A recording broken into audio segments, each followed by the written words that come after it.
വിശാലവും പച്ചപ്പും നിറഞ്ഞ ഒരു കാട്ടിലെ കഥയാണിത്. മരങ്ങൾ ആകാശത്തോളം ഉയർന്നു നിൽക്കുന്നു. ചെറുമൃഗങ്ങളിൽ നിന്ന് ആനകൾ വരെ സന്തോഷത്തോടെ ജീവിച്ചു വരുന്ന ഒരു കാട്. ആ കാട് സന്തോഷവും സംഗീതവും നിറഞ്ഞതായിരുന്നു. എന്നാൽ ആ സമാധാനം അധികകാലം നിലനിന്നില്ല. ഒരു ദിവസം ശക്തിയും ക്രൂരനുമായ ഒരു സിംഹം ആ കാട്ടിലേക്ക് വരുന്നു. അത് ഓരോ ദിവസവും അനാവശ്യമായി നിരവധി മൃഗങ്ങളെ വേട്ടയാടി തുടങ്ങി. മൃഗങ്ങൾ ഭീതിയിലായി. ആരും സുരക്ഷിതരല്ലാതായി. അവസാനം എല്ലാ മൃഗങ്ങളും കൂടി ആലോചിച്ചു. സിംഹത്തിന്റെ ക്രൂരത നിർത്താനുള്ള ഒരു മാർഗം അവർ കണ്ടെത്തി.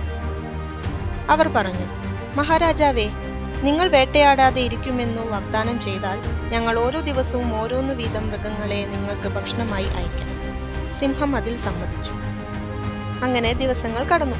ഓരോ ദിവസവും ഒരു മൃഗം സിംഹത്തിന്റെ ഗുഹയിലേക്ക് പോയി. പിന്നെ തിരികെ വന്നില്ല.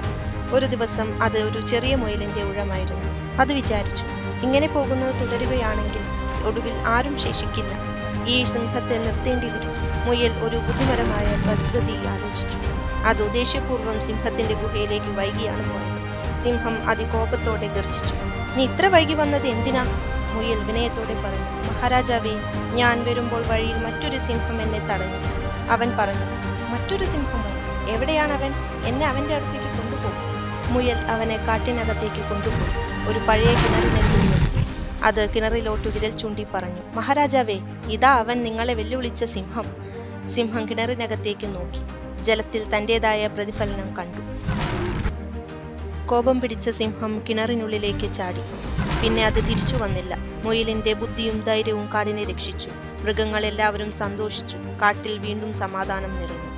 കഥയുടെ പാഠം: ശക്തിയല്ല യഥാർത്ഥ ബലം, ബുദ്ധിയാണ്.